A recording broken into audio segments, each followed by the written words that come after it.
Royals are born, not created. You have the raw material of a baby that needs to be brought up to be a star.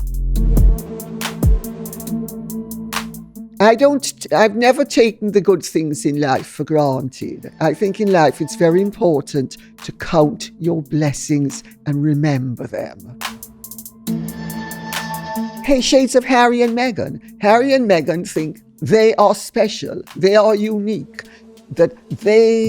it's about them. Harry has always been spoilt.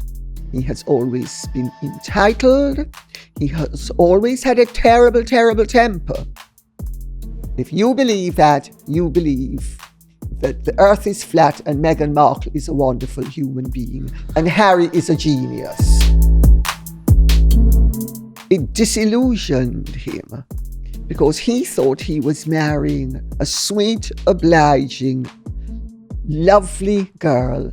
And it turned out he'd married a very demanding, dominating. She was only 20, but she was extremely dominating. The royal family was cold and harsh and cruel, and Diana was this poor, sweet, innocent victim. She could be sweet, she certainly wasn't poor, and she was nobody's victim. Charles, if anything, was her victim. Knock out one story with a better story. And so the better story was that Prince Philip was behind it.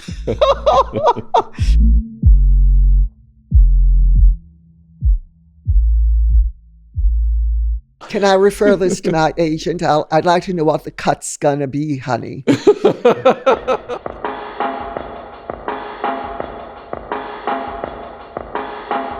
The world is racing to get back to normal. We all want to meet up again, but after a year of being locked down, it takes time to get back to normal. When we are going through things, we tend to turn to our friends to talk to, but they don't necessarily give us the best advice.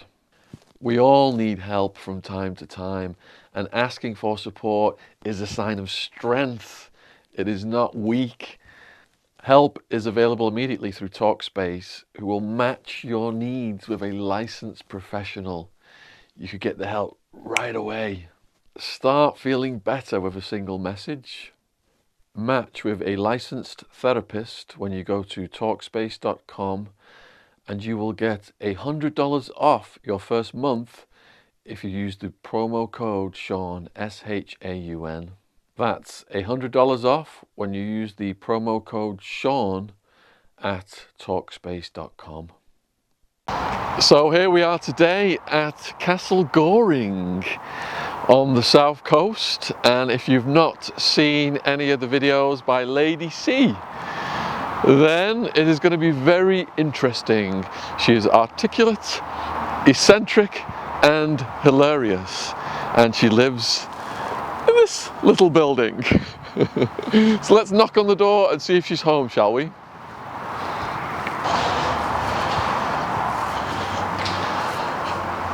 Hopefully Lady C is home today. Let's see. Oh, pleased to meet you. Here we are. Oh, and this is Mickey. Yes, Mickey, say hello, honey. Say hello. Come on. Thank you. Mickey, hello, Mickey. Hello. Do you want a kissy? Oh. Thank you for allowing us in your castle today. Delighted. And how old is this building? 1790s. And who commissioned it and why? It was commissioned by Sir B. Shelley, the poet Shelley's grandfather. Right. It was supposed to be the Shelley ancestral home. Then of course Shelley drowned. And it was, the primary architect was John Biagio Rebecca. And he had a really wonderful understanding of light, because the light in this place is absolutely magical. And how long have you lived here, and how did you come to end up in here? Well, I saw it, I loved it, I bought it. I was told not to buy it by a friend who came down with me. He's an architect. And he said, oh, you mustn't touch that. It's at least 3.5 million. More like 5, maybe even 7 to do it up. I thought, I'm Jamaican. I've got Jamaican fingers. He's speaking English prices. And it cost more than I thought it would, but it cost a lot less than he feared it would. So. Right, let's come inside then. We're going to have the interview. Nix, please lead the way. Oh. Come on. Show everybody how to go inside. Come on, Nix. Come on. Inny Binny. Come on, Mickey.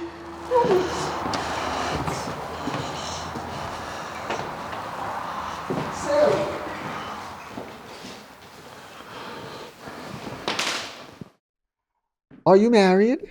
3 times in America. Here? No. At present? No. Anybody who's that generous, my dear, is worth being married to. He's very generous with his time, hopefully with everything else. I've never been called stingy in that department. Glad to hear it. Come and sit closer. Since we're both older than we look. I need a toy ball. So here I am with Lady C in Castle Goring, with the wonderful Mickey who's over here. Come on, Mickey, make an appearance. Hey!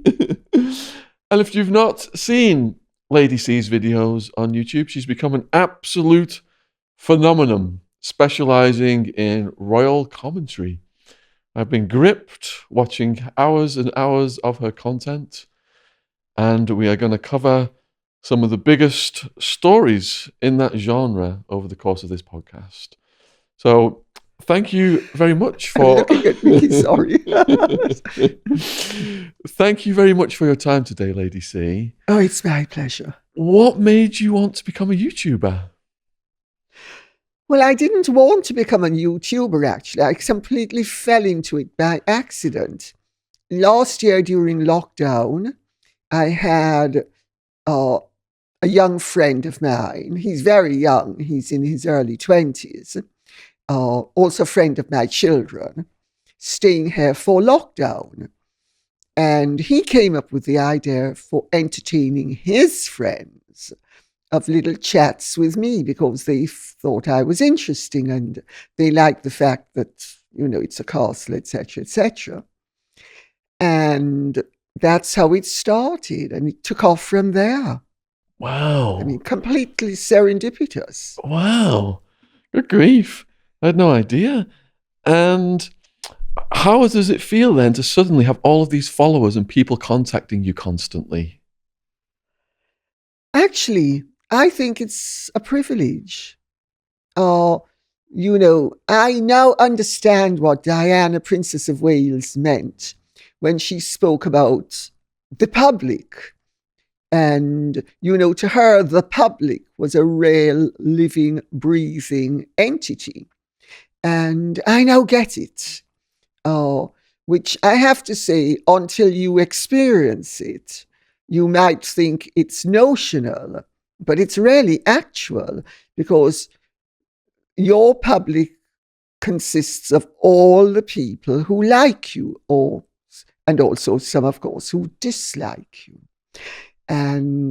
But no, I think it's a privilege, and I've never taken the good things in life for granted. I think in life it's very important to count your blessings and remember them. Absolutely. And we will be layering in some life lessons as well. Count your blessings being one of them.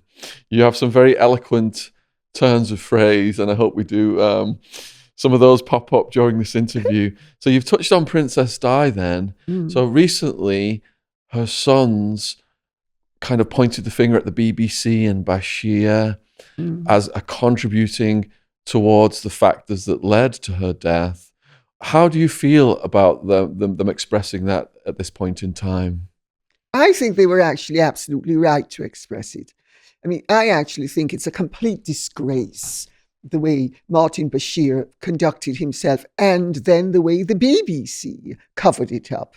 You know, I mean, I'm all in favour of Tony Hall's pension as the Director General being completely stripped from him, because had he been honest and upfront, and had he displayed the integrity that he should have had, he would never have been made Director General. And had he been found out earlier, he wouldn't have.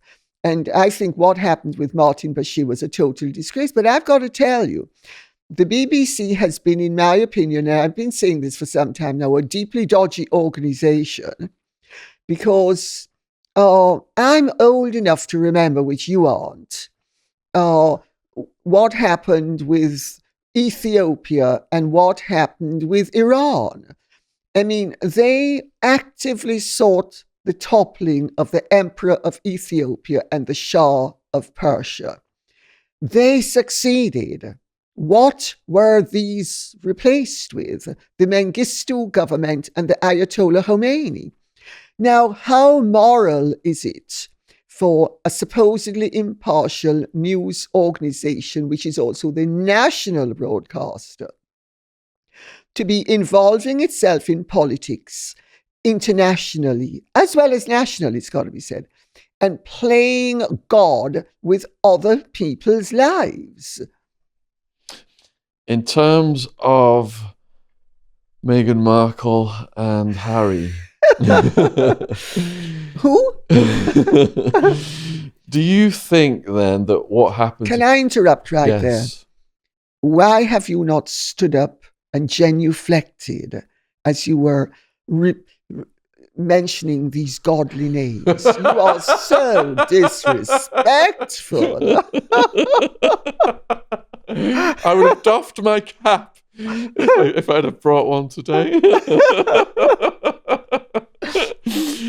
Do you think that Harry's situation now, what happened to Princess Di contributed to that? You know, the media pressure, the constant pressure of having to do things within the family.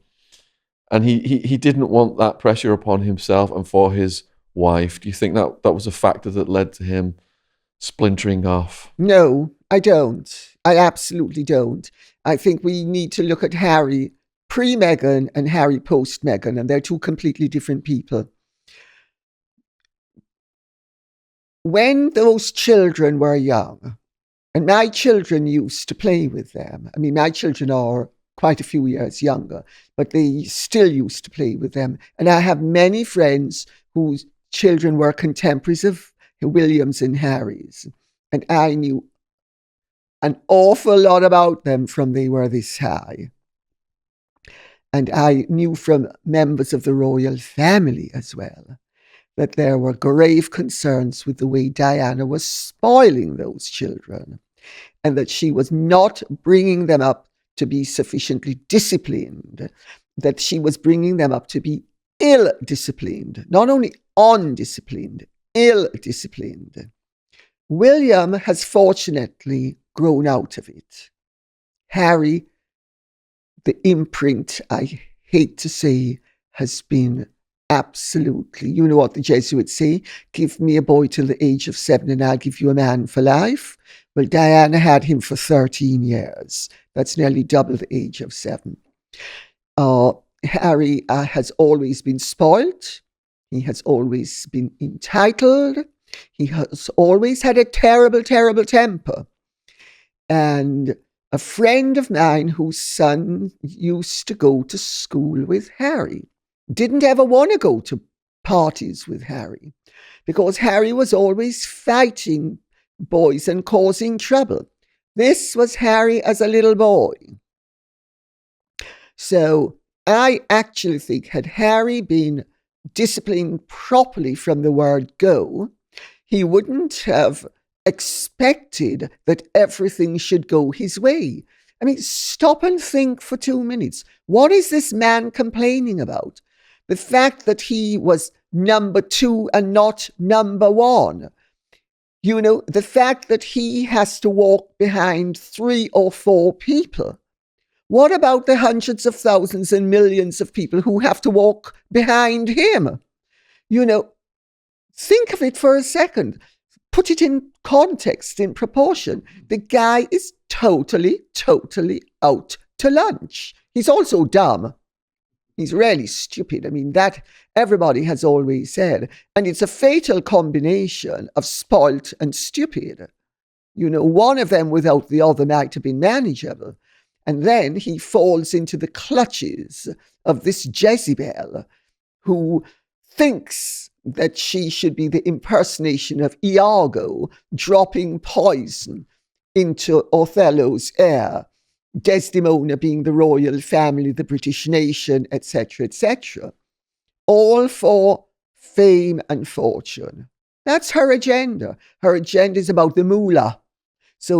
And I have no doubt that she figured out a long time ago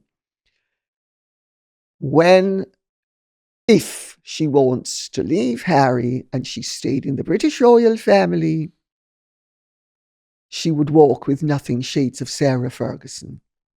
However, if she managed to get him to California and merged, she would hopefully leave with a lot.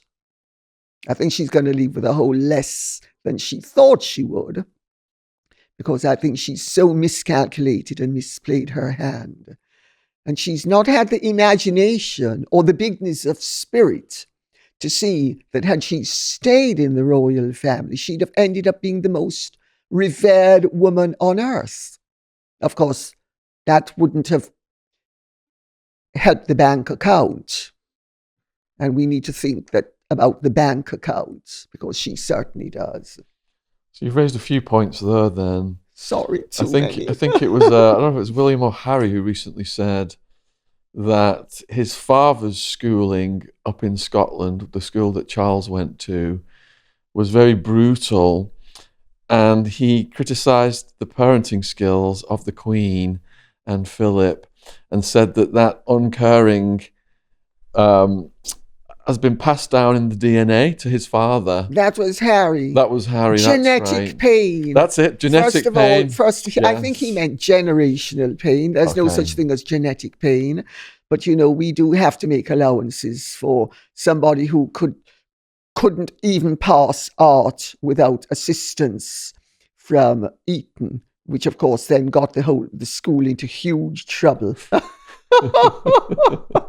So, the only thing he seems to be able to pass without any difficulty is bowel movements. So are you saying then that this generational genetic pain theory is poppycock? Throw the baby in the mud and let the baby toughen up. Is that the attitude? You need to. Can I answer it in depth as opposed to with a facile answer? Yes, please do. Royals are born, not created. You have the raw material of a baby that needs to be brought up to be a star, whether it has star quality or not. Many of them don't and didn't. Especially if you read biographies, say, for instance, Chips Channon, his memoirs. There were a whole host of royals who were basically very ordinary, rather shy, uninteresting, vapid individuals. But they had to be brought up to be stars because they are perennial stars. A Hollywood actor or actress might have 5, 10, even 20 years. A royal has a lifetime. So they are brought up from the word go to perform in a certain way. It doesn't work if they don't perform in that way, because it's not about their personality. It's about the performance that they give, embodying the hopes of the nation and the people they are meeting and the representation of the nation as they meet people. Most royal engagements are really boring.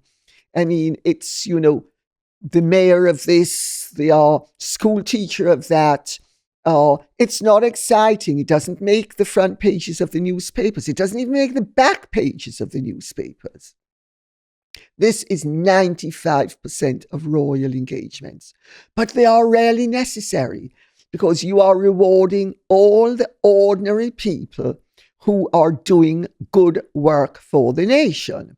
Okay, so putting that in context, that's why royals need to be brought up in a particular way. But it's not only royals. Anybody who's born into a world of privilege. I was born into a world of privilege. I was brought up to have good manners and to behave considerately when I met people. And even if I didn't feel like it, I was bloody well going to have to do it. And I brought my children up with the same way.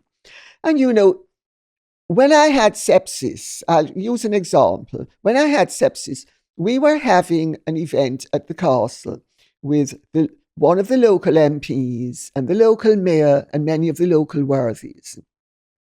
I got out of my sick bed, sat down for the duration of the luncheon, immediately left and went back to bed. That's what you're supposed to do.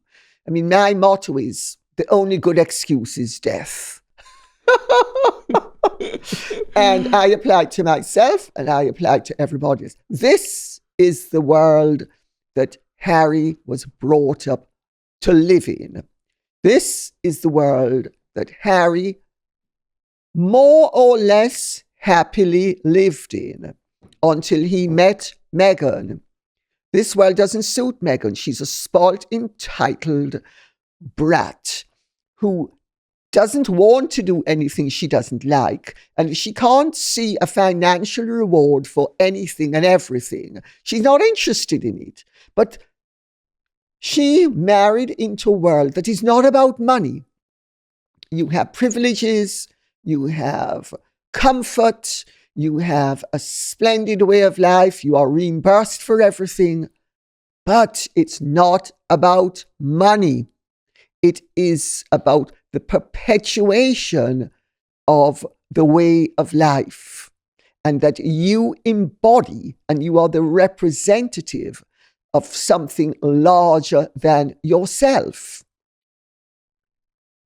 So, does this make sense? It absolutely makes sense. So if you're coming from, like I lived in America for almost 20 years, and it is about money. If you're going from that mindset then into a circle of titles and royal lineage and tradition, how does one adjust to thrive in the other?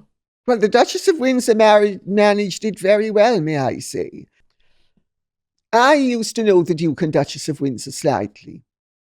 And, there's a lot of misinformation about her because, of course, the Victor's Right history. Although more and more of it is coming out now. But the Duchess of Windsor is a woman who gave up the right to a $2.5 million fortune in the early 1930s to marry for love. Her uncle disinherited her for doing it. That was a great fortune in those days. She then married the Duke of Windsor, who she didn't want to marry. She wanted to be his mistress, remain married to Ernest Simpson. She did not want to marry him. Her worst nightmare came true when he gave up the throne and married her.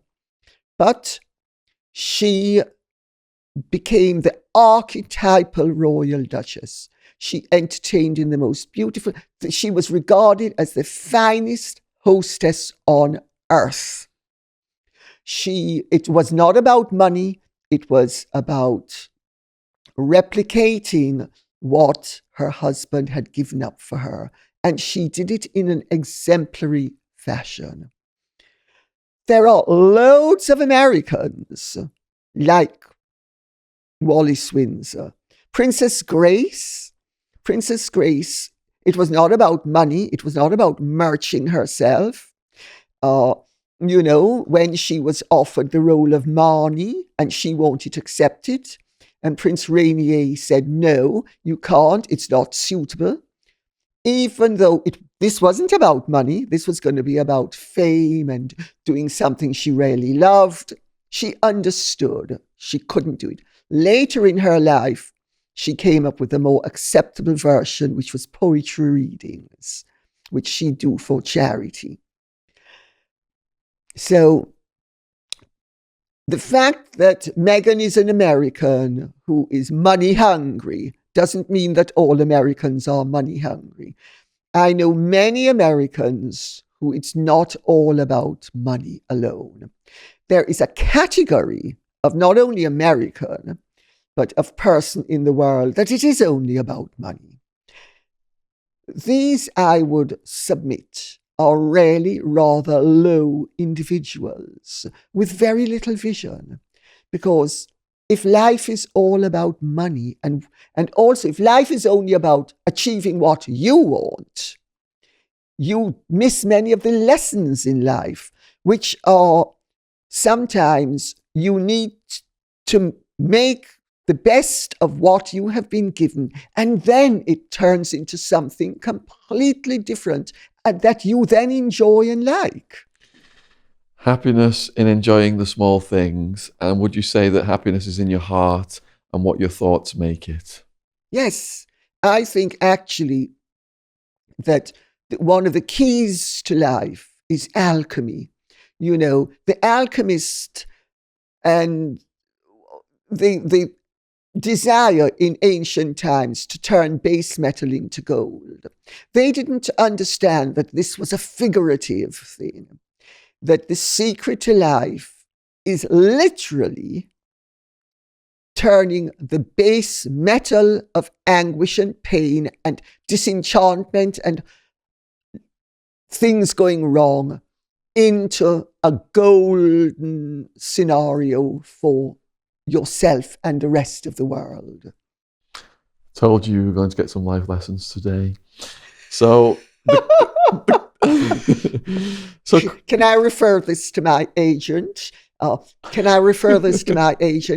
like to know what the cut's gonna be, honey. H, do you hear how wonderful I am? I'm taking care of our fortune. Yes, H. It's not about anything but money. So there are like popularity ratings for the various royals over the years, and the Queen is consistently high. What is the Queen's constitution like to do such good work for so long?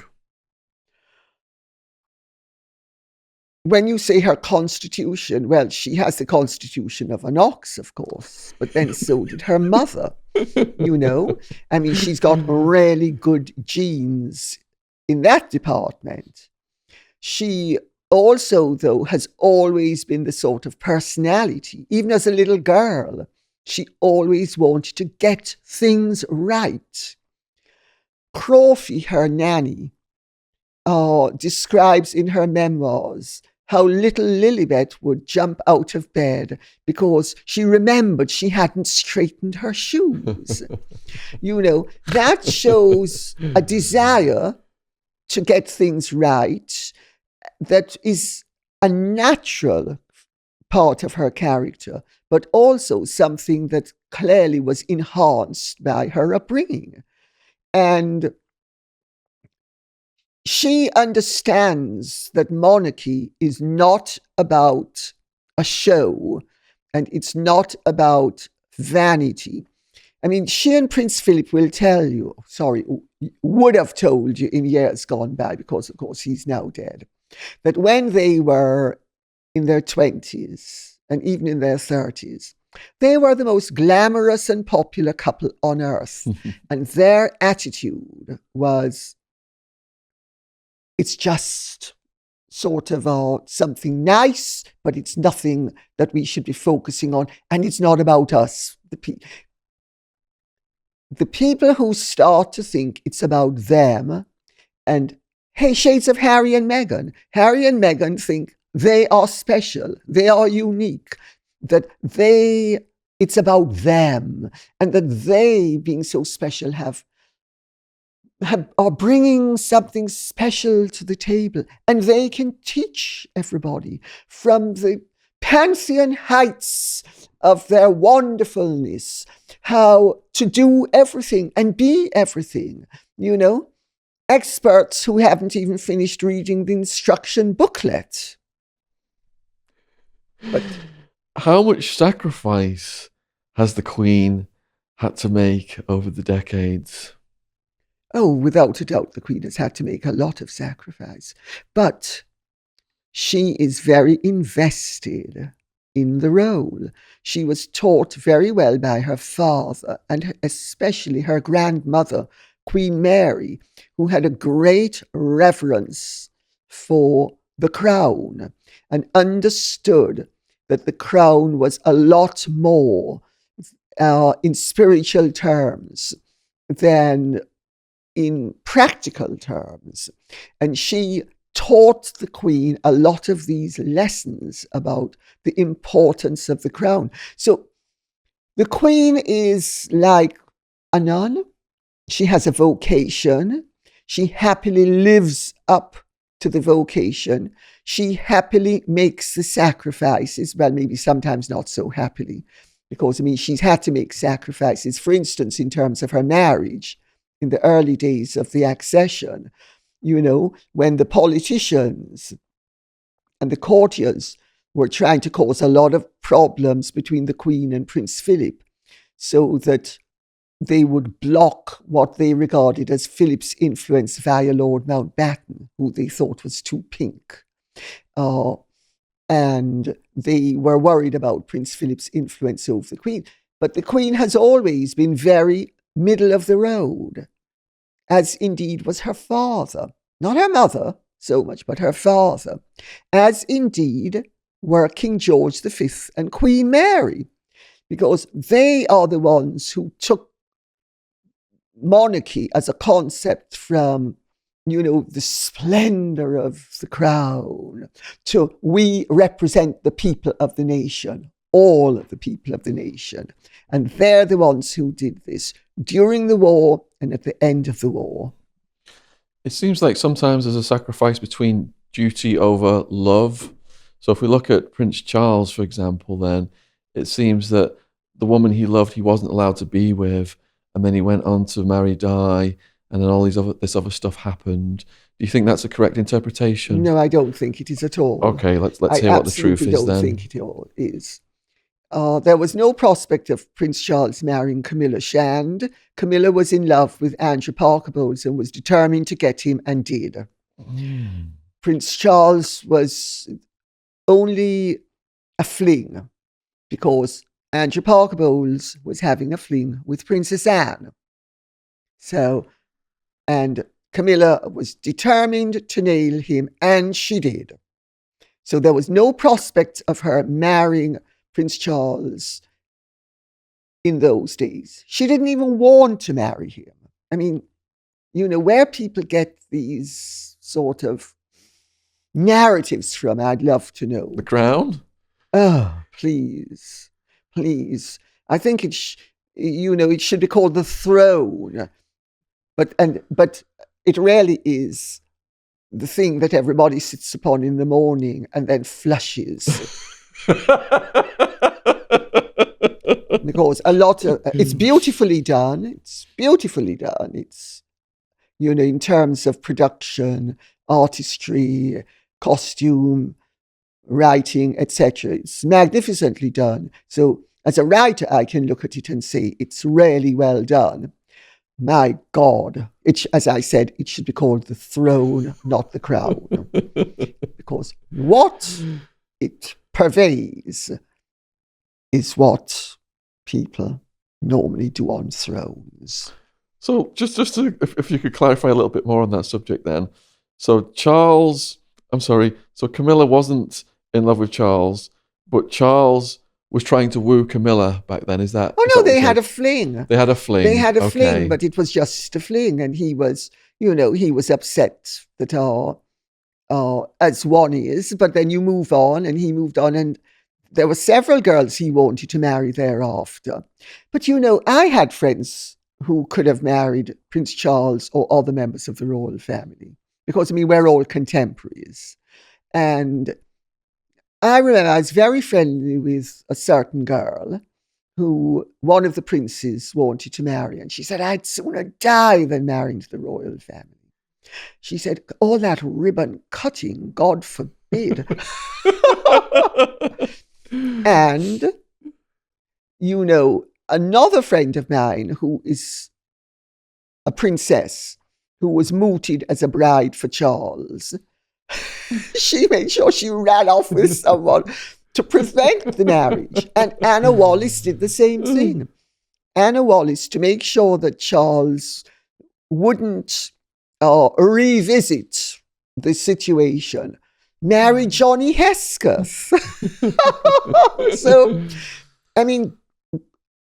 well-bred girls, unless they were very ambitious and unless they liked the attention, which Diana did,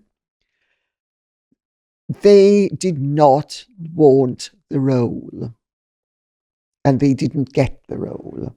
So I've forgotten the rest of the question. Okay, so if Charles and Camilla's relationship was as tenuous as you described back then, how did it rekindle into what it has become today? Oh, okay. Well, they had genuine affection between each other. And Charles was having grave difficulty finding somebody who would accept him, because there are a host of girls, as I just said, who he wanted to marry and he mooted the idea of marriage with, and they fled in the opposite direction. So he and Camilla then, because her marriage had not worked out exactly the way she hoped, because Angus Parker-Bowles was very dashing and a great swordsman.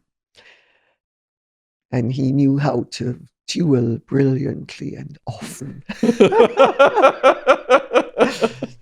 And of course, this caused her a great degree of misery. And she and Charles rekindled their romance, but he also had other amitié amoureuses, because he had Dale Tryon, Lady Tryon, who again was somebody I knew slightly. And so, it wasn't anything serious. And in those days, it's not like now. We live in a very puritanical age where, I keep on hearing young people say, oh, I'm going out with somebody, and if they look at somebody or kiss somebody or God forbid they should do naughties with somebody, that's the end of it. In my day, my dear, until the wedding ring was firmly on your finger, you were definitely not putting yourself on the shelf. And people used to dabble. That was the done thing in those days. And if you didn't, really, it usually was because nobody wanted to dance with you. Let's put it that way. So that was the second time around. Then he met Diana. And she actually was the initiator of the whole thing. And she knew what he would like because he'd been out with her sister Sarah. And she pressed his buttons brilliantly. And I actually used to laugh with friends of mine and say, oh, no, you're going about it all wrong. If you want to marry the guy, take a leaf out of Diana Spencer Wales's book.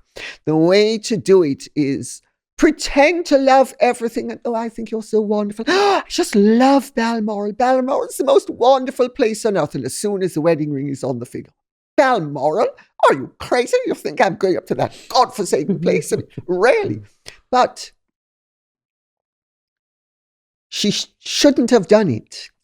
because it disillusioned him, because he thought he was marrying a sweet, obliging, lovely girl, and it turned out he'd married a very demanding, dominating. She was only 20, but she was extremely dominating. She is the one who had absolute say over the furnishing of Highgrove. Even before they were married, she was giving input into Highgrove. And, she used to say that, she was training him up to be exactly what she wanted. And there came a point, this is my opinion, but I'm pretty sure I'm right. There came a point before the birth of Harry, or around the birth of Harry, when Charles decided, if I continue constantly compromising myself to make this marriage work, I will disappear as an individual. And at that point, he pulled back. And he then, for the next 2 years, if I remember correctly, I mean, we're going back a long time now, for the next 2 years, he had a monastic life. And then he discovered that Diana had had an affair with her private detective, Barry Manakee. And it's at that point that a mutual friend reconnected him with Camilla. So for the first, say, 5 or so years of the marriage, maybe 6, trying to figure out how long it was, he had no contact with Camilla whatsoever. Very occasionally, they would be at a large party together. They'd be across the room, and they purposely kept away from each other. She wanted to give them his marriage every chance to succeed. He wanted to give his marriage every chance to succeed. But there comes a point when if you compromise any further, you will compromise yourself out of existence. And Charles was a very spiritual person. He was also in therapy, and he wanted Diana to be in therapy, because Diana had a serious eating disorder, as well as several other emotional problems, which had made the marriage basically untenable. And he wanted, and not only he, his father, his mother, they had psychiatrists and psychologists and psychotherapists one after the other, trooping through Kensington Palace, and Diana refused to nibble until later on down the line, when she decided she wanted help, then she got it. And that was what made the difference. But by then the marriage was over. So that's really how it went. The Crown certainly didn't show that. So thank you for setting the record straight. Well, of course it wasn't going to. Peter Morgan is very Republican, and their advisor, Robert Lacey, has been anything but what I would regard as consistent, because in his latest book, Brothers at War, in the hardcover version, he has that pink is pink. No, actually, he doesn't. He has that pink is green, and in the second, now latest version, it's green is green and pink is pink. But he completely disagrees with himself. So they push a very irresponsible, in my view, and very theatrically valuable and dramatic point of view that is detrimental to the interests of the Crown. And they don't care. To them, they don't have a responsibility to the living, breathing people or to the nation. As far as they're concerned, if they can undermine the Crown and make a whole load of money, they've done well. And if they don't undermine the Crown and make a whole load of money, they've done equally well. So there was a book, Diana in Her Own Words, and the interviews that she did. Don't know if you had a chance to look at the book, but I imagine you've seen the interviews that she did. What's your take on that? Well, my take on it is that when Diana was telling you anything, you had to be very careful what to believe. I mean, my first Diana book, Diana in Private, The Princess Nobody Knows, started out as an authorized biography. I even went into the palace about it with Diana's consent. It was going to be a biography focusing on her charity work for 3 of her charities that were 3 of my charities.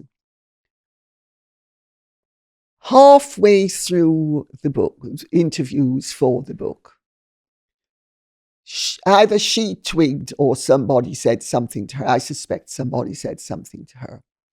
And she realized, because she said it, this is my get out of jail card. She realized if she spilt the beans, that she would be able to leave the royal family. I was perfectly happy to go along with it, as long as I thought it was the truth. When I realized that she'd done what Robert Lacey has just done with his book, completely changed the story in the middle of the recounting of it. You cannot say,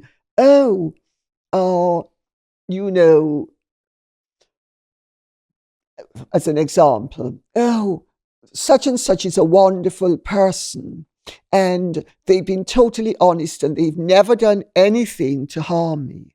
And then when it becomes in their interest, actually, they're a real rotter and they've been really beastly, and, and when I realized that, when she changed the story to be accurate, and I checked on it, because the problem with Diana, where I was concerned, is we knew so many of the same people, and I was friendly with half her relations. And, there was nothing that she said that I couldn't check. And also, I knew more about some aspects of her life than she did, because my boyfriend at the time was James Buchanan Jardine, who was a cousin of Maggie Strathmore's wife. And she used to try to pump me for information about what was going on up at Glamis. She used to say, well, you know far more than I do, blah, blah, blah, blah, blah. So when I realized that she was lying, because she's going from, actually, I have nothing against Charles. He's a really decent man. He allows me to have my lovers, blah, blah, blah, and da, da, da. And he has Camilla, I have James, and I've had da, da, da, and 1 or 2 that she denied as well, which I knew. So, which was fine. I wasn't going to humiliate her, I think I mentioned 4 in the book. And believe me, I was extremely generous, because you could have added at least 1 0. And she was, because she was looking for love. She wanted love, and I'm not decrying that. But when she went from that Charles was this really nice guy, and that he allowed her to have her own life. And he even used to allow James Hewitt to go and stay at Highgrove and instruct his children. How broad-minded is that, for goodness sakes? And then all of a sudden, Charles is this monster and this beast, and Charles has made her life terrible, and Camilla has but she'd already told me about Barry Manicky. She'd even told me that how the whole thing started. It's in my book. She'd even told me that she believed that Barry Manicky had been wiped out by the Secret Services to prevent him from speaking about their romance. Blah, blah. I didn't believe that, by the way. I knew that's what she believed, but I thought his accident was completely an accident. But I put it in my book.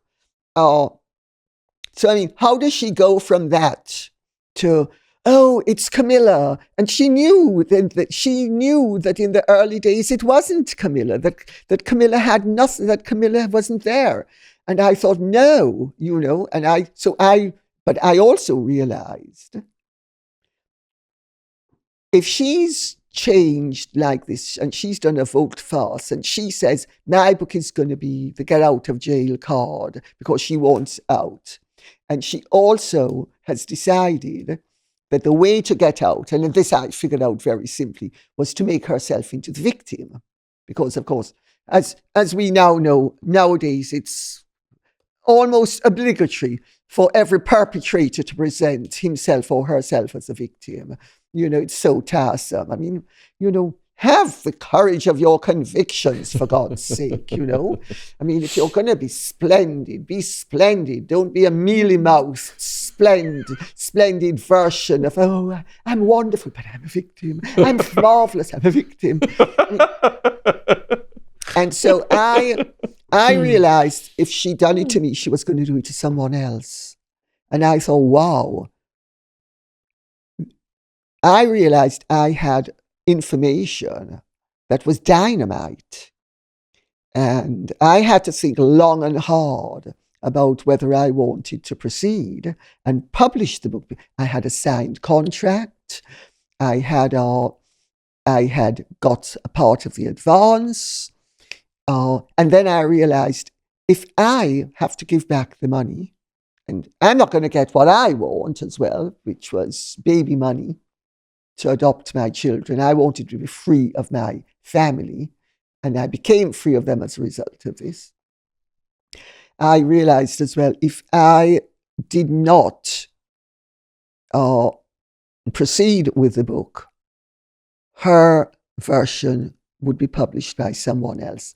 And I thought it's actually my duty, since I know the truth and I know the ambush that is waiting for the Prince of Wales down the line.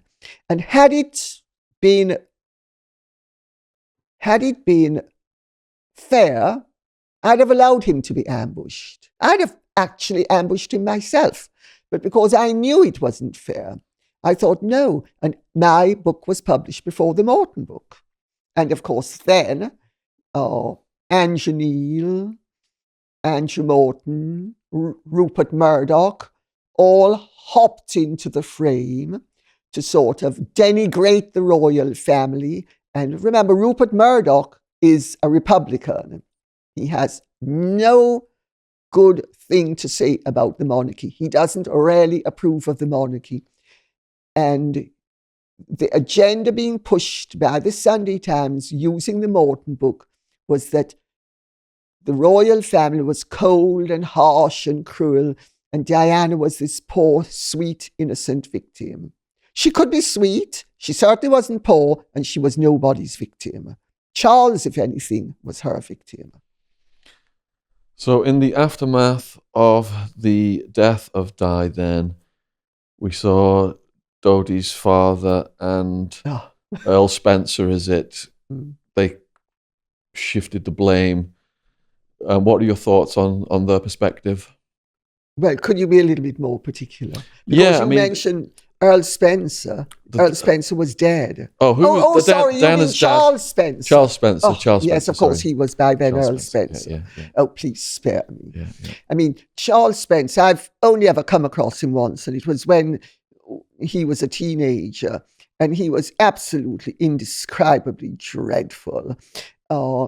And I gather that with the passage of time, he has improved somewhat, although it depends which wife you listen to. So let's put that way. And I thought that Charles Spencer's self-serving, journalistic, and let's remember Charles Spencer's a journalist, and he thinks like a journalist, and a cheap shot will always suffice if it's going to get him the attention he desires and requires. And that speech that he made, because it was a speech at the funeral, was a complete disgrace. And you know how he could have done it and held his head up. And such utter rubbish and claptrap. But brilliantly done. He's a very good writer. I've read many of his books. For instance, his book on the murderers of Charles I is a wonderful work. But where his sister's concerned. Recently, I think in terms of the Bashir thing, he's been very good and very measured, and I support everything he says 100%. As for what he said at the time of her death, codswallop. Mohammed Fayed, well, a grief-stricken father who has an axe to grind with some justification against the British establishment. I always thought he should have been given a British passport. I always thought it was a total disgrace that he was not given a British passport.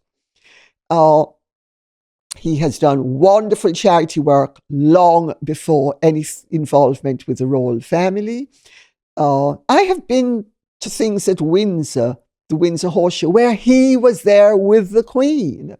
So, but this was in the days before he was made a pariah by the government. It was not by the royal family. But I think he confused the two. And he came out with a load of codswallop. And I have to tell you that the immediate story going around, which is possibly why he came out with the codswallop, was immediately after Diana died with Dodi. The first version was that it was a hit by the Libyans because Mohammed Fayed and Dodi always wore clip-on ties and were surrounded by security. And the rumor was that he had, and I'm sure this is just a rumor, by the way, but I'm telling it nevertheless because it explains his conduct, that the rumor was, and he knew about this rumor, by the way, that he had got the money to buy Harrods, not from the Sultan of Brunei, not anything to do with the Sultan of Brunei, but from Muammar Gaddafi. Now, you may not know this, but in 1977, I was a Libyan ambassador's private secretary. So I actually have had good connections into the Gaddafi camp. Let's put it that way. And the rumor was that Gaddafi had hit since he couldn't reach Mo, as they said, he reached Dodi, and Diana was collateral damage. Well, Mohammed Fayed is no fool. He realizes if this gets out, it's going to be highly damaging. So he comes up with an alternative explanation, which is, as you will know, you're in the business, the oldest trick in the book: knock out one story with a better story. And so the better story was that Prince Philip was behind it, which was ludicrous. I mean, absolutely ludicrous. And it's amazing how many people believe that rubbish, and that, that Diana was wiped out because the royal family didn't want her to marry a Muslim. Well, excuse me, Hashnat Khan is a Muslim. Hashnat Khan, everybody knew Diana wanted to marry him. He's still living and breathing. Why wasn't he rubbed out? But Dodi was rubbed out because Dodi's a Muslim. Hashnat Khan is a Muslim. You see, none of it stacks up. It doesn't make sense. Did he say how Prince Philip was supposed to have orchestrated this? Well, I don't even want to go into it. The whole thing's just ludicrous. I mean, you must have heard all about it. There's so many different theories online. It's crazy. It's insanity. But also, you see, it sets the pace because people do not want to believe that stupid accidents happen. People always want an explanation to feel they are more in control of their fate by explaining away happenstance. The only 4 people in that car who knew the route the car was going to take were the people in the car. No one else knew. Are we to believe that the British Secret Service, and there may be 30 routes between the Ritz and and Dodie's flat. Are we to believe that the Secret Service had hitmen on each and every one that night? I mean, the whole thing is stupid. It's just stupid. Which brings us back then to the role of the media pressure. They wouldn't have been driving and running around at that rate, would they, if there wasn't all this pressure, the hounding? Do you think that was a contributory factor, more realistically speaking? There is no doubt that Henri Paul was instructed to lose the paparazzi who were following them. There is also no doubt, I quote people I interviewed after her death, in the Real Diana, which was published in America in 1998 and in the UK in 2004. I quote people to whom she spoke, who she rang up to tell them where she was going to be for them to follow her. You cannot blame the reporters who were following her at her behest and her invitation. If anybody deserves partial blame for triggering the events that caused that accident, it is Diana herself. She rang them up, told them where she was going to be. Think about it for 2 seconds. They were safely ensconced at the Ritz. They didn't have to leave to go back to Dodie's flat. It was a cat and mouse game. I think when the press behaves badly, they should be pilloried. When they do not behave badly, they should not be blamed for going about their business. If a celebrity of any description rings up the press, and Diana systematically rang up the press, don't take my word for it. Read, what is his name? Nicholas Coleridge's memoirs about how he asked Diana to lunch at Vogue House. Carlton House rules. Nobody's supposed to know. Everything is a big secret.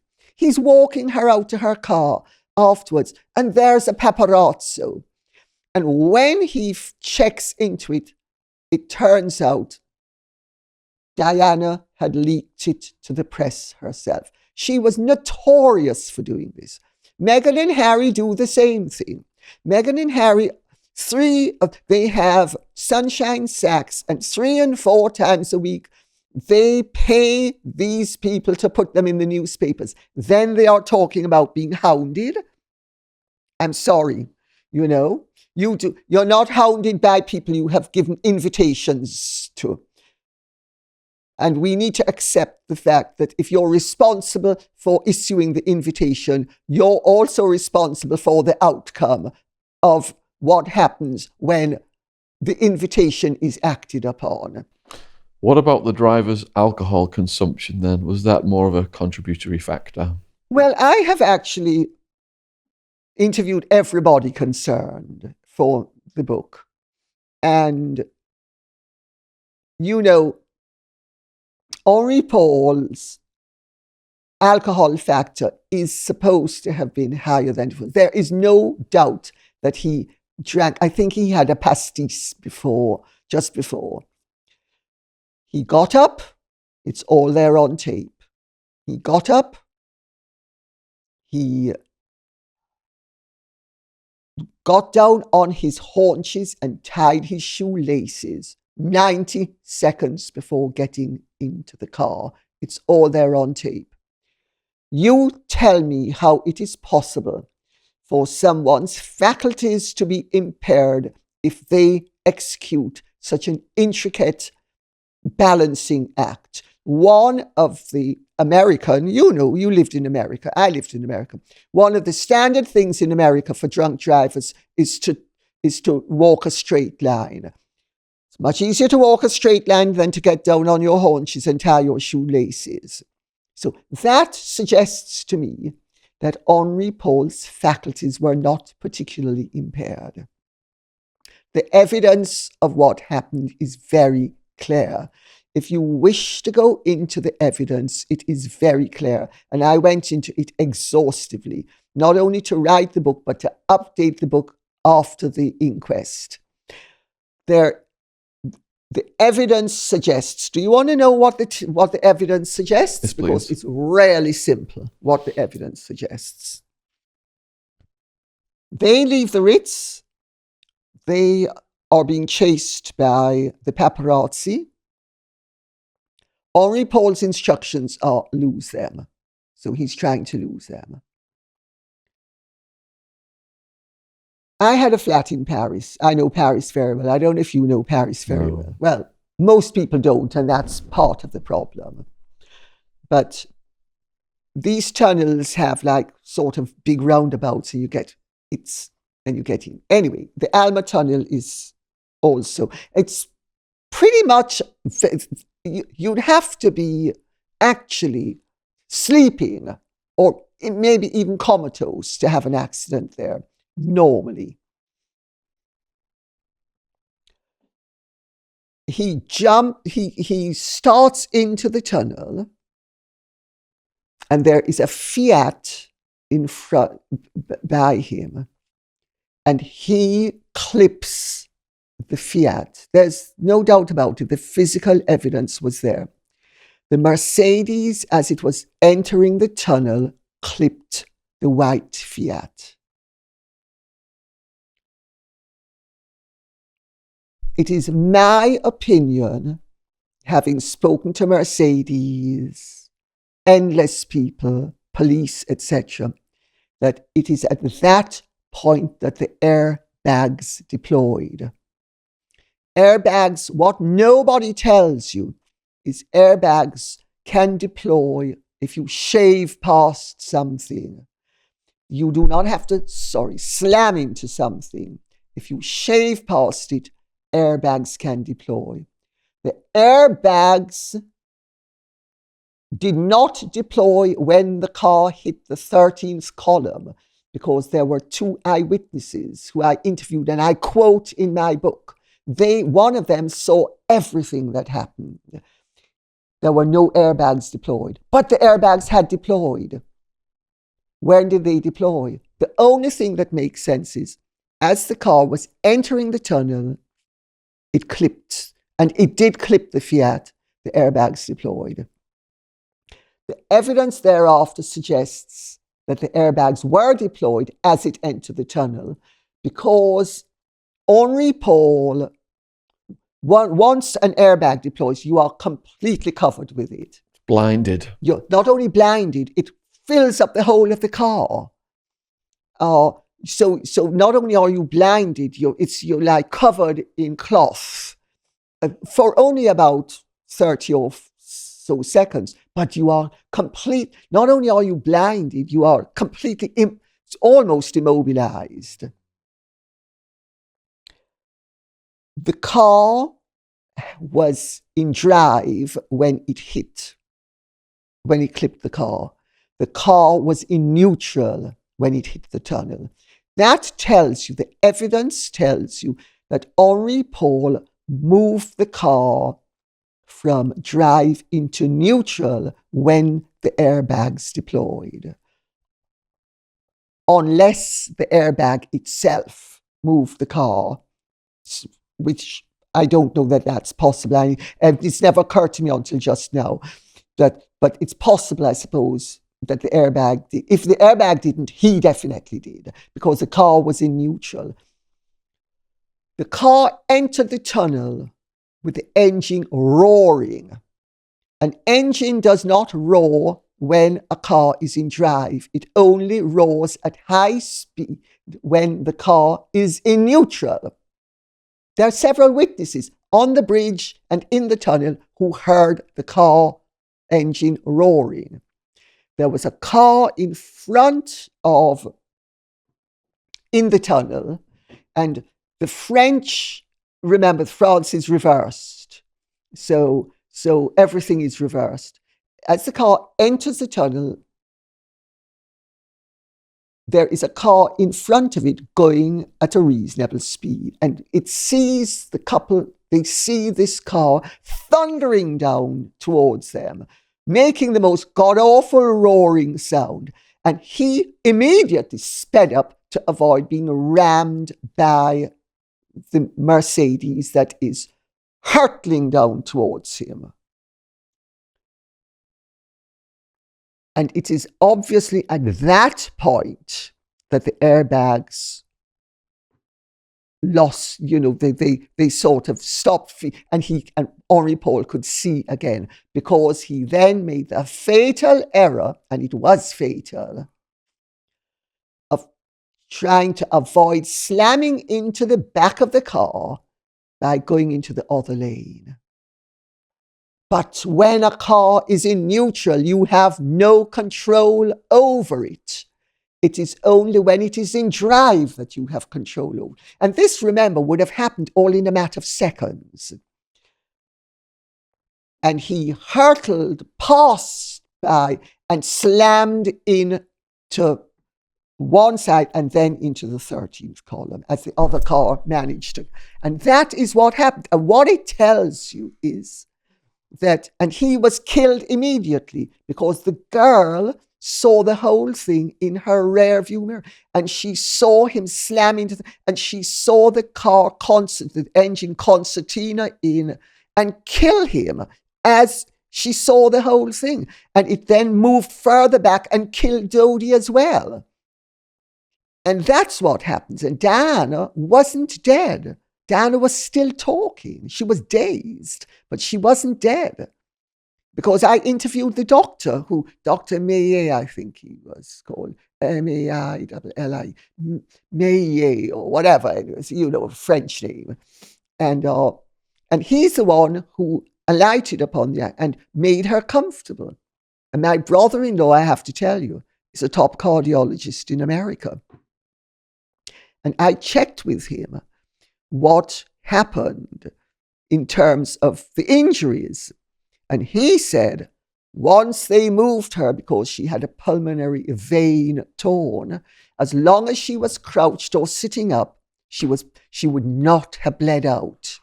Once they moved her to make her prone, more comfortable, which is what they did when they moved her out of the car, that's when she started to bleed out. And that's what, the whole thing was a tragic accident. But she said, my God, what's happened? I mean, she was stunned, but she was conscious at first. How long did she last after she was moved? Well, she started to bleed out as soon as because what they did, once they got her out of the car, they put her on a sort of lilo thingy. And what people don't realize as well, and they say, oh, it took so long to get her to the hospital. The SAMU in France, they are effectively vehicles that are moving intensive care units. So, I mean, and every time her heart rate and her blood pressure, they'd stop to stabilize her, then move on. But she was getting proper medical attention. But once she was moved, she had bled out enough that even if she survived, she'd have been a vegetable. So the fact of the matter is, it's merciful that she died. But as long as she wasn't moved, she was. It's like if I plunge a knife into you, and that knife stays in, you have a chance. If I pull it out, the likelihood is you're gonna die. Another lesson. Yeah. So, good grief! What an absolutely fascinating, detailed inside account. I had no idea about a lot of that, and I'm sure the people watching this are going to be blown away by your level of knowledge. Moving on from Princess Di, then, what do you think about the name Lilibet coming back up now in the news? Geez. An abomination. I mean, only an arriviste from California who thinks that everything can be solved with a trip to the beach and avocado could have thought that it was anything but a total insult and abomination. And I was the first person, may I say, to say that the Queen had not agreed. I said it before the BBC made the announcement. I hate to have to blow my own horn, but what the heck? Because she did not give them permission. She never gave them permission. And the BBC confirmed it. She never gave them permission. It's yet another ploy on the part of Meghan with that poodle faker who wags his tail every time she says, jump! No! Yes! Oh, H, you're so wonderful. Come, let me give you a kiss. I mean, we are witnessing the most unsavory and pathetic exhibition where those two are concerned. And I'm awfully sorry. I think she has done it because A, she's a fame junkie and she knew it was going to grab headlines. And B, she's, as her previous business manager, Gina Nelthorpe Count, said she's primarily a businesswoman. It's all about money. And she knows down the line she might be able to make money out of it. But there's another element to it that I have spoken to people about, and we are in absolute agreement about this element to it. You see, Meghan is extremely self-important. She rarely thinks that she is more important than the Queen. And she struggles with the fact that people haven't got that under their belt yet.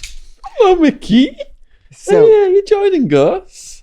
Do you want to come up here? You might have to help her up. Oh, come on. Oh. Further down. It's... Come on. Ah, yes. There we go. Oh, kisses. You want kisses? Oh, my goodness. Mickey, you can't marry him. He's not a Cavalier King Charles Tricolor. So resume while Mickey kisses you. Shall I talk? Yes, keep going, please. If you remember when they left and they were told they couldn't use the word royal, and she's knocking out and she said, well, so who does this old woman think she is? She doesn't own the word royal. I mean, that was the message that she gave loud and clear to those who didn't get it. And can you just imagine, for the rest of her life, she's going to be able to speak about a woman who she has denigrated repeatedly, publicly and privately. Since she's not allowed to call the Queen Lilibet, not even Aunt Lilibet, which, say, the King of Spain does. From here on in, what's she going to be able to do? She's going to be able to say, Lilibet, get your backside here, you ghastly little thing. Who do you think you are? You know, you're just, who do you think you are? Remember your place. So she's going to actually be able to physically articulate what she has been metaphorically articulating to the person after whom the child is named. And who ever heard in any event of calling a child by a nickname? It is a study in vulgarity and tastelessness. Are there consequences then for plagiarising the name? Will there be consequences? There are no consequences, are there, really, beyond the fact that they have yet again exposed themselves to be so tasteless. And they have also shown their family and the establishment and anybody who doesn't like them that they have no boundaries and they have no respect for anybody. And they have stolen the Queen's private nickname, and they have sullied it by naming, and they're not even going to call the child Lilibet. They're going to call her Lily. Had it been naming the child after the Queen, the name would have been Elizabeth. And Harry claims he told his grandmother that he was going to name the child. They were thinking of naming the child after her. Well, believe me, in a month of Sundays, if you think that he said to the Queen, oh, Granny, we're going to name the child Lilibet after you. If you believe that, you believe that the earth is flat and Meghan Markle is a wonderful human being and Harry is a genius. Do you think that Oprah monetized the royal story? Of course Oprah monetized the royal story. Oprah is in the business of making money. She's a businesswoman. Yeah, if you want to come up, you can come up. Come on. Okay, yes. Ah, yes. Yeah. Ricky says she knows her place in the scheme of things, and it is on top of Marty's lap. Yes, I think Oprah did. I think without a doubt she monetized it. I think she actually made a mistake because it has affected her reputation. In what way? Well, she has been accused of giving them a free ride, of not asking any of the tough questions. Like, how can you say 2 and 2 is 22 when everybody believes it's 4? You know? And how can you, Harry, be saying that this very traumatic conversation took place once before the marriage, and Meghan is saying it took place several times while she was pregnant with Archie. Now, which one is it? Because it can't be both. You see? I mean, that's just one of the obvious questions that could have been asked. There are loads of other obvious questions. I mean, there are 17 identifiable mistruths or misremembrances that are enumerated in the interview, and that's just for starters. Which led to lots of speculation as to a racist person being in the royal family. And I know you did a video on that. You detailed a lot of things, but perhaps my viewers haven't seen that. Could you expand on what your perspective is then about that theories there was a racist person in the royal family?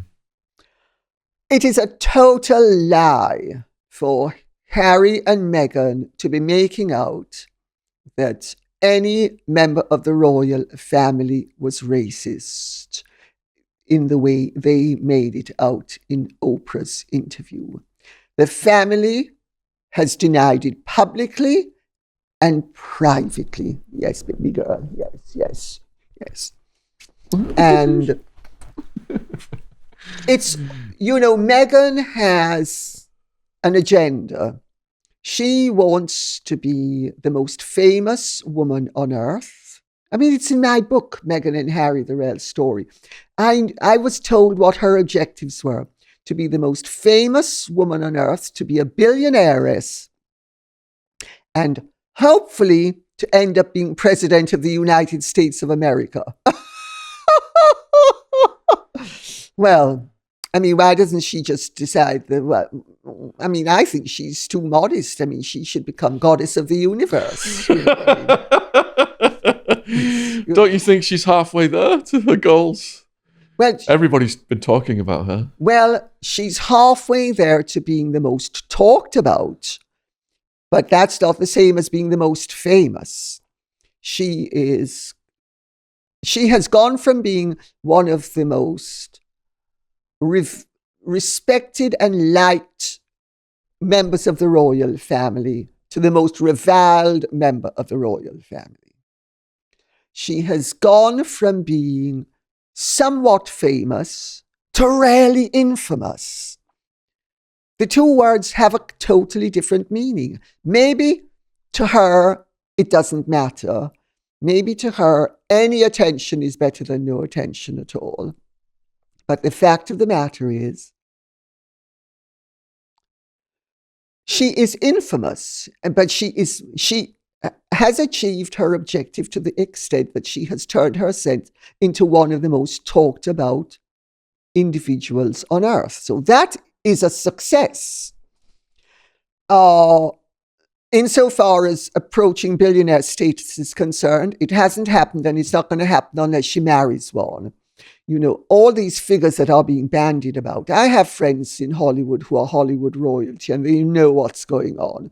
And let me tell you something. There is absolutely no way that 70 million, 130 million, 80 million, 50 million, all these figures that her PR people are banding around to sort of raise their stature and raise their price. It's all PR. It's all rubbish. I think they're lucky if they've got 10 million.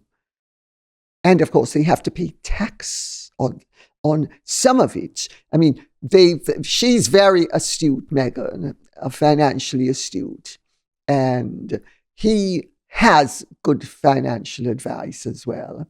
So they will, and you know, they will have found ways of working the charity system in America, which is basically a big racket for rich people to keep a hold of their money,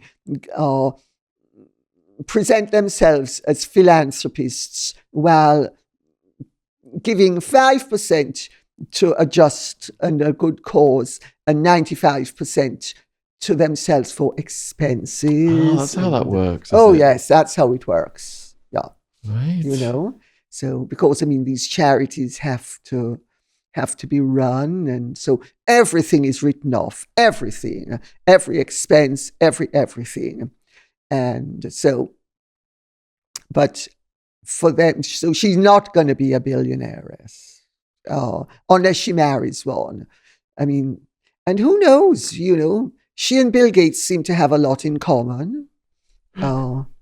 You talked about, I think it was Princess Anne giving some cautionary advice about Meghan and their relationship. Could you expand on that, please? Yes, you know, Princess Anne was but one of the sensible members of the family, because Catherine also saw Meghan coming from the word go. But Princess Anne is the one, I am told, who made it absolutely clear that Harry would be making a big mistake if he married Meghan, thinking that she was going to fit in, because she was not going to fit in. That she, on the contrary, that there would be trouble down the line. But she wasn't the only one, because, I mean, Meghan is as transparent as glass, and you have to be really dumb or naive after seeing her in operation for any length of time to not get the message. And they are used to adventuresses. They're used to adventurers. They're used to opportunists. They're used to merchants of fecal matter. And they see it coming a mile off, as do I and anybody else who's sophisticated. If you've been around the block a few times, the Meghans of this world, you know, I mean, they come in and you might be, I was duped by her at first because, of course, I had no real interest in her. And I just sort of swallowed what I was being fed. And it was only after the marriage that I began to think, And then I began to be fed stuff. And I thought, oh, my goodness. And you realize that really trouble was brewing in a big way. But so Princess Anne spotted early on and was not in favour of the marriage because of Meghan's character and Meghan's disposition. Meghan is very abrasive, let me tell you as well. You know, Meghan has no humility whatsoever. She will swan into a room with very well-established people, each of whom, let me do it in an analogous manner. Meghan will swan into a room filled with brain surgeons, and because she's had a briefing paper on the subject that's 2 paragraphs long, she swans into the room and she says, no, that's rubbish. And no, there's another way, and I think, and I this, and I that, and I, like she's an I specialist. And she does that, and she does it with everybody. But people at first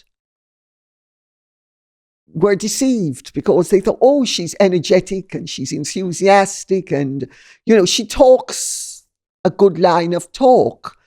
But it's the second and third and fourth visits. And that's with people she wants to impress. With those she doesn't want to impress, she doesn't even pretend. She's evidently a sour and a wet rag that's actually been stuffed underneath the dog's bowl for 6 weeks. Were these concerns about her character that Anne expressed perhaps based on Meghan's relationship with her parents? I see her father popping up constantly, like offering an olive branch on the news and saying his sad story. What's your take on all that?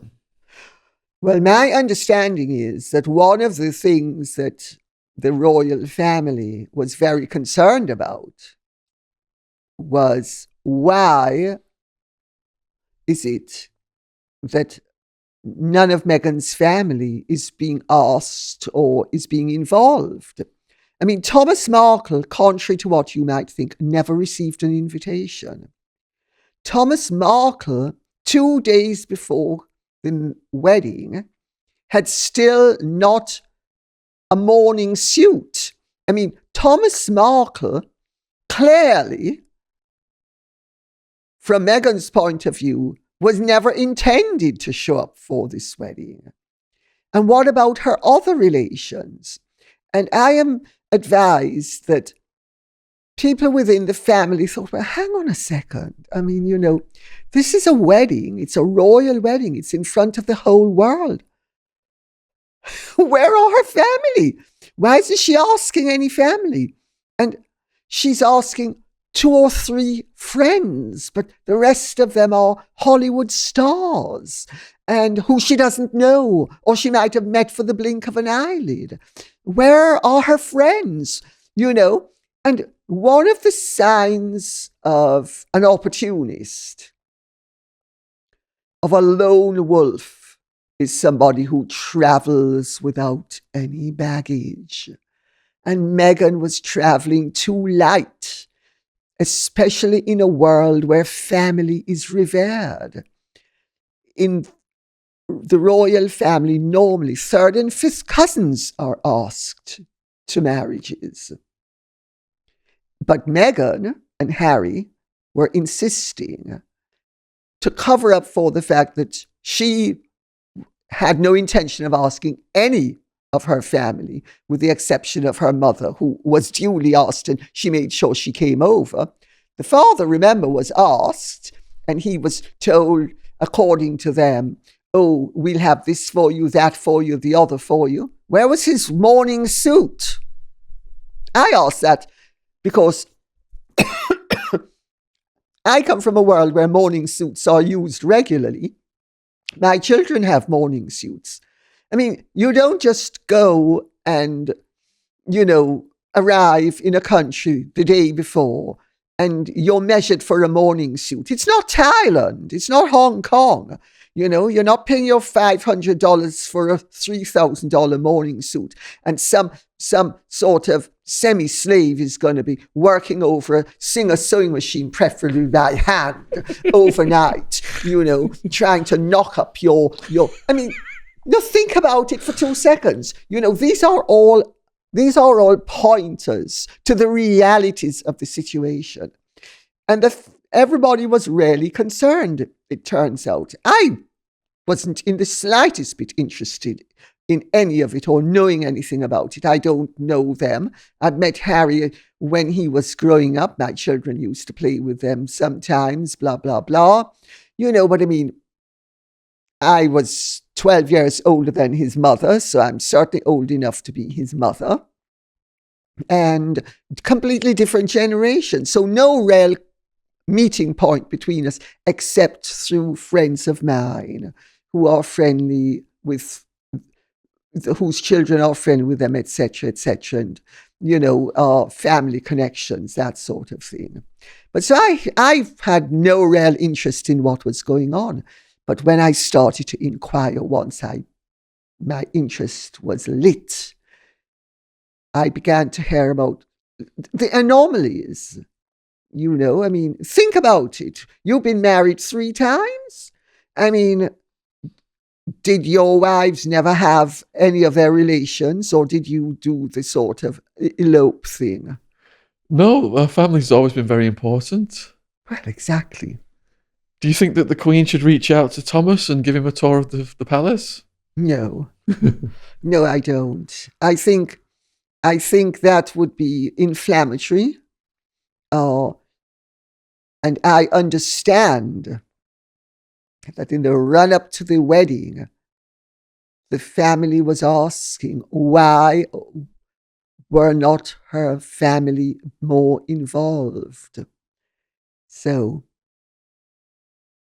and they were blown off by Meghan and Harry. And of course, because it was their wedding, and Harry was going around saying what Meghan wants, Meghan gets, and Meghan was being very demanding and being a prima donna and creating trouble left, right, and centre. And everybody thought it's Bridezilla, and I mean, we have a wedding venue here. And, so we're quite familiar with the fact that some brides get carried away and they're bridezillas, but they normally settle down afterwards, which is what everybody expected Meghan to do as well. They little realized that Bridezilla was actually not only Bridezilla, but she was Cruella de Vil in a wedding dress. And the rest of the world are Dalmatian puppies. So there's all kinds of speculation then about William and Harry's relationship. And we saw after Prince Philip's funeral that they had some time together. What is the truth about what's going on with them? Nothing's going on with them. William knows that Harry's completely unreliable and in the thrall of a woman whom he can't abide, and that anything he says or does is going to get back to Gayle or Oprah. And that it will have the most negative spin put on it, either by Gayle, Oprah, or amid scabies, that other study in plasticity, to go along with his wife Meghan's study in plasticity. I mean, gosh, those two. What about Kate then? How has her psychology and upbringing, perhaps, and her beliefs enabled her to adapt so well? Well, everybody who knows Catherine well says she's a really sweet, kind, loving, decent person who just wants the best for everybody and everybody to be happy. And and William loved Harry. They still love Harry. They don't like what's happened. They have grave reservations about this new Harry, post Meghan Harry. But she's very wise and very intelligent and very sensible and down to earth. And she's just a loving person, but she's also very positive and she's not excitable. So while Meghan and Harry are full of drama, Catherine is the absolute opposite. And she's more measured. And so she will, to the extent that it's possible, she'll spray Diorissima in the lavatory to mask the scent. That's what she'll do. And she's done it at the funeral, and she'll do it doubtless in the future again and again and again. But it doesn't mean that she's stupid, and it doesn't mean she doesn't see what's going on, because my information is that she and William knew exactly what's going on. And their mouths are like a mausoleum, tightly shut.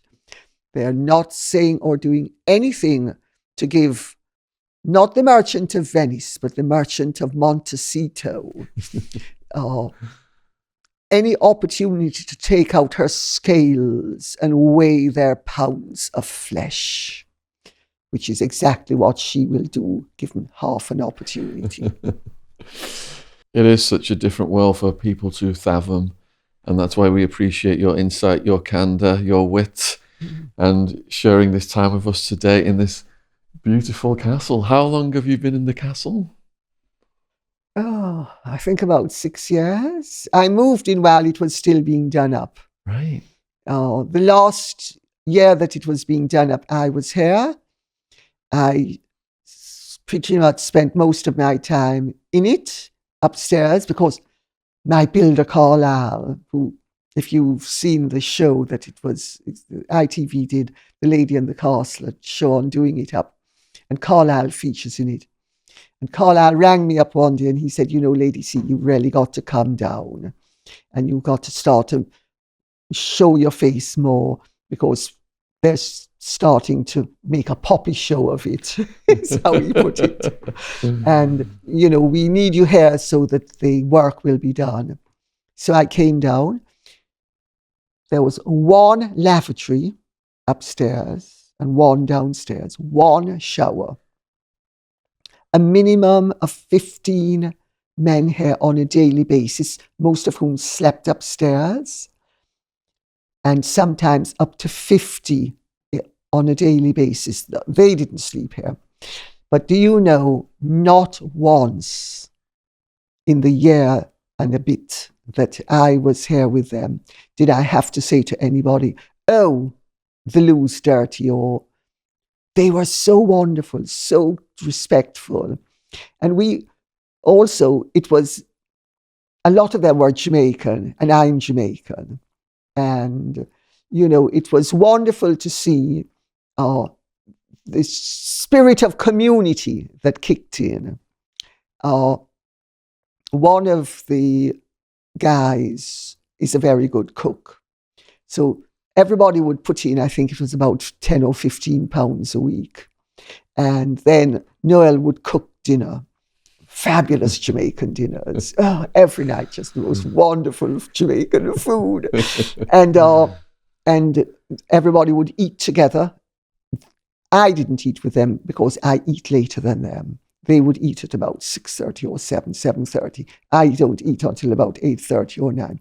But I wouldn't have eaten with them in any event because I didn't want to put a damper on their, if I'm there, they have to be a little bit too respectful. So I didn't want that. But they were, they'd eat together, and you could hear sometimes the slapping down of the dominoes after dinner, and lovely, lovely, wonderful, wonderful vibe, a community.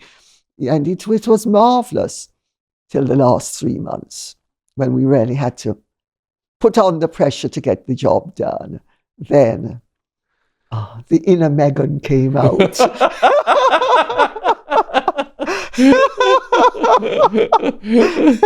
They didn't want the job to end, apparently. Well, Carlisle was worried that it would never end if the pressure wasn't put on. Yeah. But no, it was by and large a very happy project.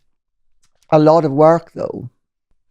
And it's a private castle, but you did say people can have weddings here. Is that the case? Yes, people can have weddings here, corporate events, that sort of thing. It's a venue.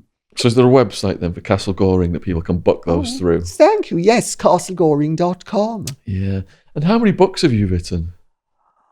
Oh, about 12, 13 or 14. I don't really remember. Oh, and I've written 2 that I didn't publish.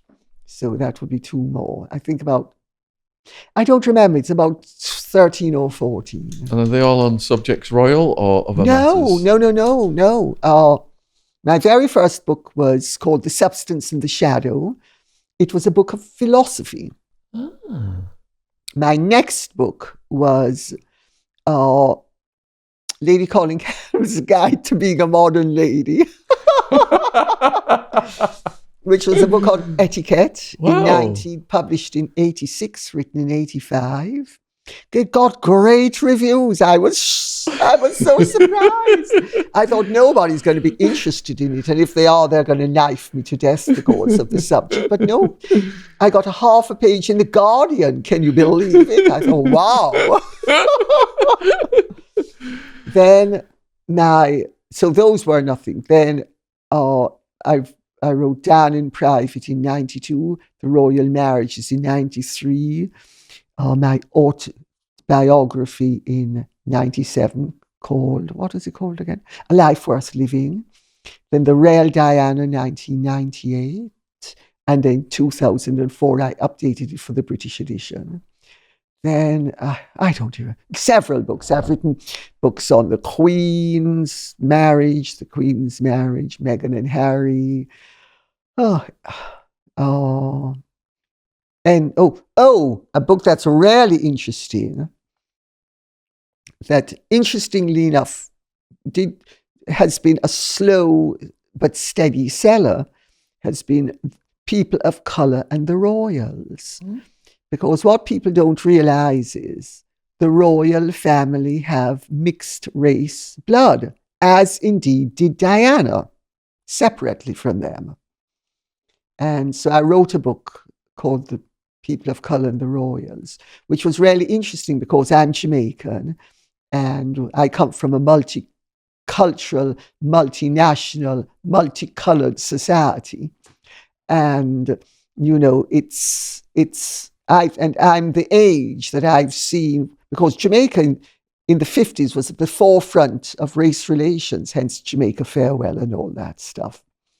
The film, which you most likely haven't heard of. Harry Belafonte, huge film in the 50s, all about an interracial relationship, which was, but in Jamaica, that sort of thing happened all the time. So, and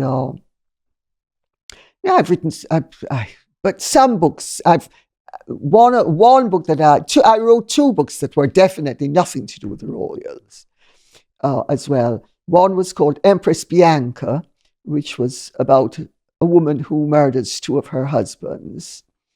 And then I wrote another book called Daughter of Narcissus, which was a serious study of narcissism at the behest and the recommendation of Dr. Erica Freeman, who's one of the world's leading psychoanalysts. And the book about the woman who murdered her husbands could never be based on anybody you know. Actually, it was based on someone I know. It was. I have to plead the fifth on that one then. It was. Yes, it was. Which philosophers have inspired you then? You said you wrote a book on philosophy. Oh, let's not go down that route. It's going to be far too heavy for people. I will say, though, on a light, to ease off it quite lightly, I agree with Louis XVI about Rousseau. Because Louis XVI thought that Rousseau was extremely irresponsible and that his philosophies were going to cause a whole heap of trouble, which indeed they did. And I have to say I agree with Louis XVI, because Rousseau said, man is born free and everywhere he is in chains. Well, it sounds fabulous, but it's utter rubbish. Man is born helpless. Man is not born free. Man is born helpless. So the very first words are a total lie. And of course, Rousseau also was the most awful rake, didn't support his children. He abandoned his kids, didn't he? Yes, he did. He did, Yeah. So you like philosophy? Yeah, I'm more into Marcus Aurelius, Epictetus. Socrates, a bit of Nietzsche. Oh, yes. Yeah. A bit of Nietzsche goes a long way. So for people watching this then, who've sat here and watched this for the past almost 2 hours, is there anything you'd like to say in conclusion to the viewers, perhaps? Well, before we say that, you didn't mention de la Rochefoucauld, the maxims of de la Rochefoucauld. Some of them are wonderful. I just point that out to you. If you like Marcus Aurelius, you like de la Rochefoucauld. Didn't he write a book about prisons as well? Was it Foucault or was it no different French author? Okay. Okay, so what do you want me to, what do I want to say to your viewers? Yes, in conclusion, to the people who sat here for almost 2 hours. I have enjoyed it. Thank you very much. And I hope you have enjoyed it. And if you have, please tune in next time that you are on. And I will urge people to tune into your channel, Lady C, for far more detailed information and insight on the royal stories than you're going to get in the tabloid media. And they are layered with rhetorical devices, historical quotes, and the occasional humorous metaphor or simile relating to the realm of ablutions. But if you want a good chuckle, I recommend you go over there, because I've been like listening, and then you'll throw one of these witticisms out there, and I'm just absolutely in hysterics. And the way you do it in your refined manner, it's classic. So the links to Lady C's channel will be below this video, as will the link to her Amazon author page. As you've heard, there is a absolute plethora of books that can also be followed up on if you want way more information than what you've heard today. So huge thank you for watching. Let us know in the comments what you thought about the video, and huge thank you too for all the new subscribers. Thanks to Joe and James coming all the way from Essex today. Thanks to Mickey for being so quiet and giving me lots of kisses. And most of all, thanks to Lady C for being such a gracious guest. There we go. Thank you Cheers. very much. Yes. Thank you very much. Cheers.